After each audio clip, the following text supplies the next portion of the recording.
Monique Johnson's life had always been marked by determination. From childhood watching Navy ships sail in Norfolk Bay, she knew that one day she would wear the navy blue uniform she so admired. Growing up as a black girl in southeastern Virginia hadn't been easy, but her mother, a nurse by profession and a warrior by nature, had taught her that resilience was the way to overcome any obstacle. At 32, Monique had achieved what many considered improbable. Graduating with honors from the United States Naval Academy, she now held the rank of lieutenant and served as a tactical operations officer aboard the USS Eisenhower, one of the largest aircraft carriers in the American fleet. Her impeccable record and sharp analytical skills positioned her as one of the most promising officers of her generation. That Thursday night in March, Monique was driving home after a long day of travel. Her apartment was in a quiet neighborhood in Norfolk, a city that housed one of the largest naval bases in the country.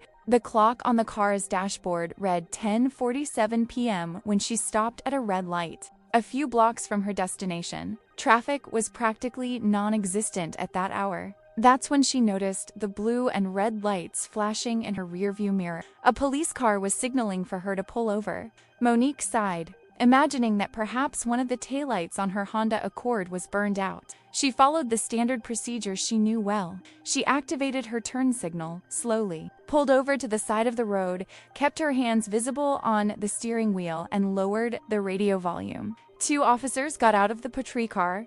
One of them, the taller one, approached from the driver's side while the other remained a few steps behind. The street was dark, illuminated only by distant streetlights and the patrol car's lights, which now obscured Monique's view in the rearview. "Good evening, officer," she said politely, without making any sudden move. "I need to see your driver's license and vehicle registration," the police officer replied, without returning the "Can I reach my purse on the passenger seat to get my documents?" asked Monique, following the protocol she had learned for interactions with the police officer. She moved slowly, sensing the tension in the As she searched for her wallet, she asked, "May I know the reason for the stop?" "You exceeded the speed limit 3 blocks back and made a turn without signaling," the officer replied, although Monique was certain she hadn't committed either of those infractions. Upon handing over the documents, Monique casually mentioned, "I'm a Navy officer stationed on the USS Eisenhower. I'm heading home after my shift." The officer examined the military identification,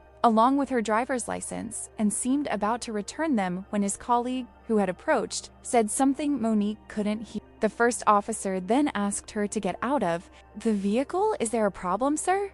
asked Monique, confused. "Just get out of the vehicle, please," the officer replied, his voice now more tense. Monique slowly opened the door and stepped out, still trying to understand what was happening. It was then that she noticed the second police officer had his hand resting on his gun in its holster. "Turn around and put your hands on your head," ordered the first police officer. "Officer, may I ask what's going on? I'm a lieutenant in the United States Navy, and hands on your head now," interrupted the police officer, raising his voice. Monique obeyed, her heart racing. "There's a mistake here," she said, keeping her voice calm, though she felt the fear growing. "My phone is in the car. Can I call my immediate superior to confirm my identity?" What happened in the following seconds would be the subject of investigations, contradictory testimonies, and intense media coverage. According to the police, Monique made a sudden movement that they interpreted as an attempt to grab a weapon. According to Monique, she only turned her head to see what the second officer was doing when she heard his vest creaking as he approached. A shot was fired. The bullet struck Monique in the left shoulder. She fell to the asphalt, stunned by pain and disbelief. Blood began to stain her navy blue shirt, the same one she had worn with such pride all day. "Officer wounded! Officer wounded!" shouted one of the policemen, even though none of them had been hit. Monique, lying on the cold floor, looked at the stars and tried to process what had happened. Her Navy training had helped her remain calm despite the excruciating pain. "I am Lieutenant Monique Johnson, identification number 74932-105, USS Eisenhower," she repeated, both to herself and to the officers, as if the mantra could protect her in that moment. Within minutes, sirens announced the arrival of reinforcements and an ambulance. The blue and red lights now seemed to dance around. As paramedics rushed to stop the bleeding, the growing murmur of voices, police radios, and medical instructions created a cacophony that contrasted sharply with the silence of the night just minutes before.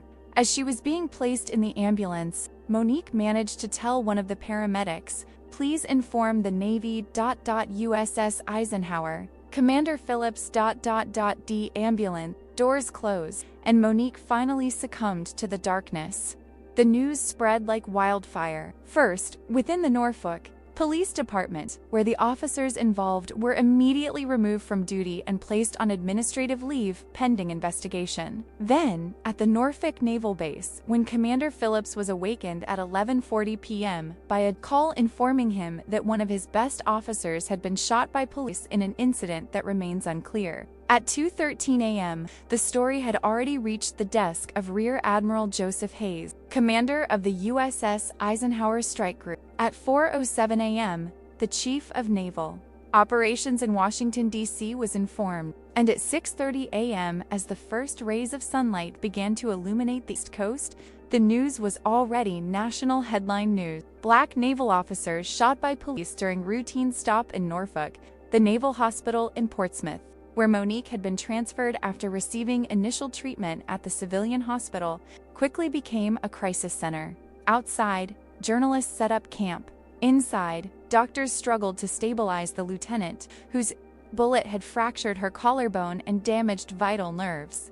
And in the administrative corridors, Navy and NCIS Naval Criminal Investigative Service officers launched their own investigation into the incident. Commander Phillips, a 45-year-old man with nearly 3 decades of naval service, sat beside Monique's bed in the ICU. Although she was sedated and unconscious, he spoke as if he could hear her. "We're going to find out what happened, Johnson, and we're going to make sure justice is done. The Navy doesn't abandon its own." Outside the room, Rear Admiral Hayes was talking with the regional director of NCIS about the next steps. "I want our best team on this," Hayes said, his voice low but firm. "What need the facts, all of them, before the situation explodes even further."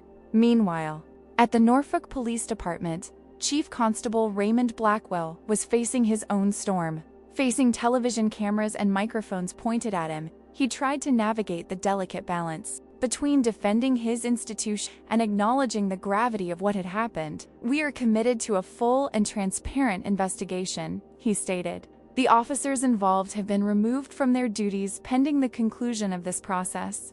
Our thoughts are with Lieutenant Johnson and her family during this difficult time." What Chief Blackwell failed to mention were the body camera images of the officers, which had already been reviewed by him and his internal team. Images that told a very different story from the version initially presented by the officers involved. The following morning, as the sun rose over the Chesapeake Bay, Secretary of the Navy Andrew Reynolds sat in his Pentagon office, reviewing the preliminary report on the incident. His face, normally impassive after years of crises and challenges, showed signs of concern. His aide, a young Navy captain, awaited instructions.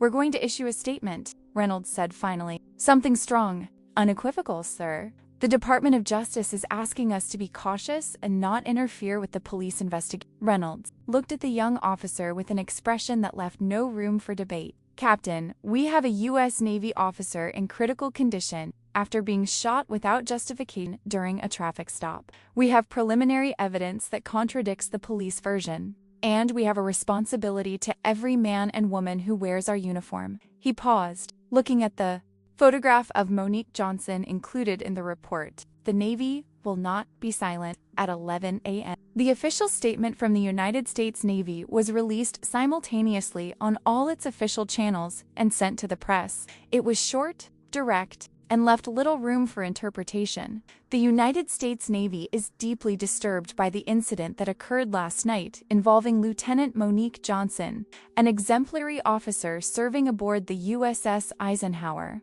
Preliminary evidence indicates that Lieutenant Johnson was shot without provocation or justification during a transit stop.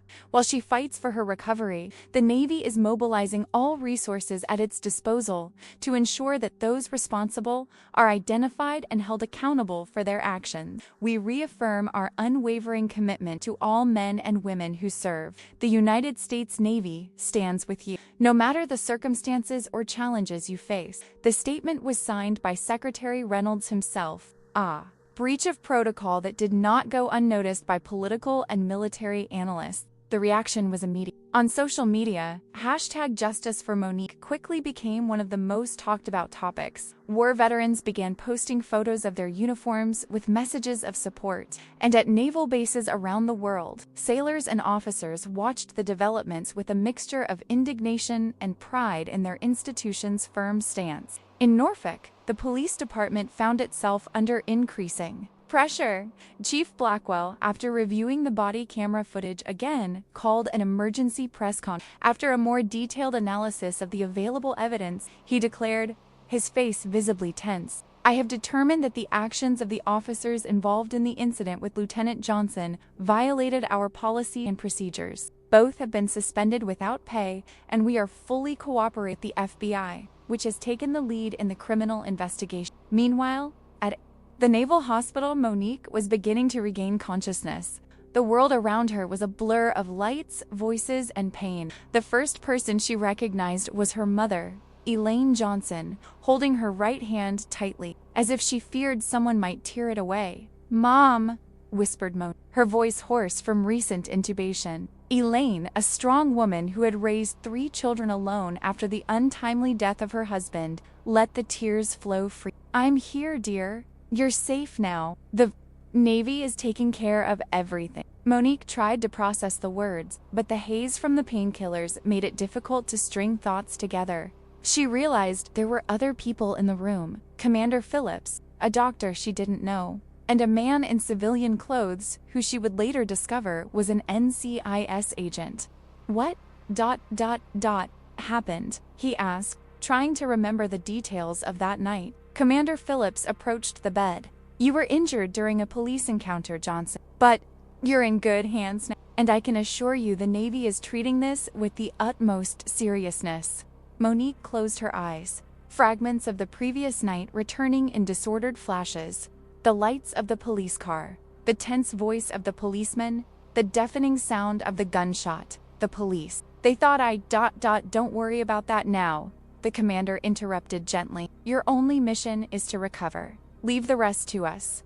The NCIS agent stepped forward. "Lieutenant Johnson, this is Special Agent Marcus Rivera. When you're feeling better, we'll need your full statement about the incident. But Commander Phillips is right. Your recovery is the priority right now." Monique nodded slightly, feeling the pain radiate from her shoulder with the movement. As she drifted back to sleep, she heard Commander Phillips say something about the Secretary of the Navy's statement and an ongoing federal investigation. In the following weeks, Lieutenant Johnson's case became a catalyst for national discussions about race, police force, and the treatment of African American service members in civil society. While Monique recovered in the hospital, a wave of support emerged from unexpected sources. In an unprecedented gesture, the captain of the USS Eisenhower allowed the crew of over 5,000 men and women to take a massive photograph on the flight deck, forming the words "Strength, Monique," an image that was featured in newspapers across the country. Former Navy secretaries from both Republican and Democratic administrations issued a joint statement supporting Secretary Reynolds' position. Veterans organized vigils in front of police stations in several cities, and the President of the United States himself called Monique in the hospital.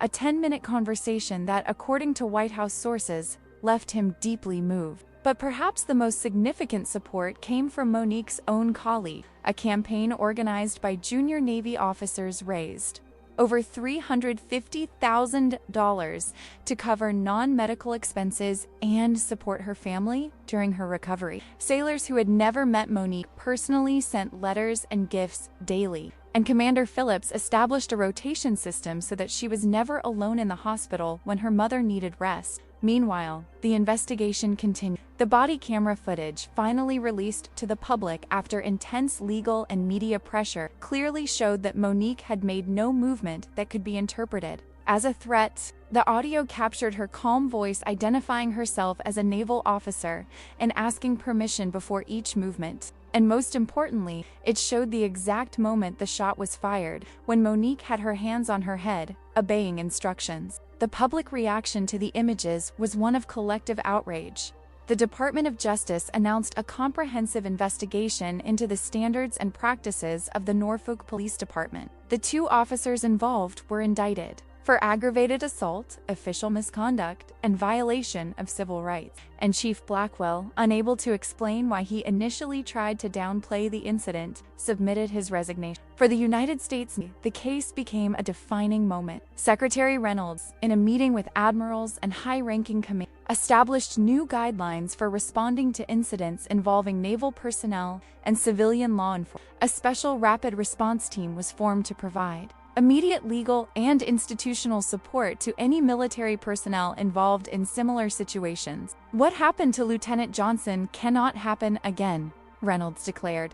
But if it does, I want every person wearing our uniform to know, without a shadow of a doubt, that the Navy will be there to defend her. 3 months after the incident, Monique Johnson left the hospital leaning on a cane. Her left shoulder, reconstructed after multiple surgeries, would still require intensive physical therapy for at least another 6 months. Doctors were unsure if she would fully regain mobility in her arm, a significant concern for an officer whose career depended on her physical capabilities. In the hospital parking lot, a crowd awaited: family, friends, co-workers, journalists, and curious onlookers. But it was the presence of Rear Admiral Hayes, Commander Phillips, and a full Navy honor guard that made Monique pause for a moment, overcome with emotion. "Attention," shouted a non-commissioned officer, and all the soldiers present stood at attention. Saluting the lieutenant who was returning home, Rear Admiral Hayes approached. "Lieutenant Johnson, on behalf of the United States Navy and Secretary Reynolds,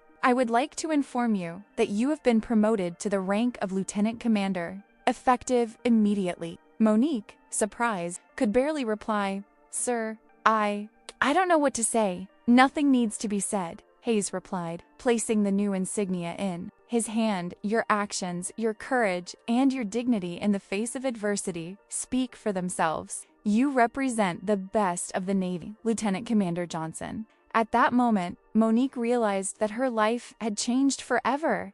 The incident that had almost killed her now placed her in a position of national visibility. Offers were already starting to pour in: books, interviews, lectures, even consulting work for police reform programs. But as she walked through the ranks of sailors who greeted her, Monique knew exactly what she wanted to do. As soon as she was physically able, she would return to the USS Eisenhower. She would return to the sea, to the work she loved, to the institution that had supported her in her most vulnerable moment. The scar on his shoulder would be a permanent reminder of the night when everything was almost lost. But it would also be a symbol of the power of the institution when it unites to protect one of its own, of the impact a single firm voice can have when it refuses to accept injustice, and of the change that can occur when people of all backgrounds come together for a just cause. As she got into her mother's car, Monique looked out at the clear Norfolk sky and the Navy ships anchored in the bay, the same ships she had admired as a child. Her path had been different from what she had imagined, now marked by an experience no one should have to endure.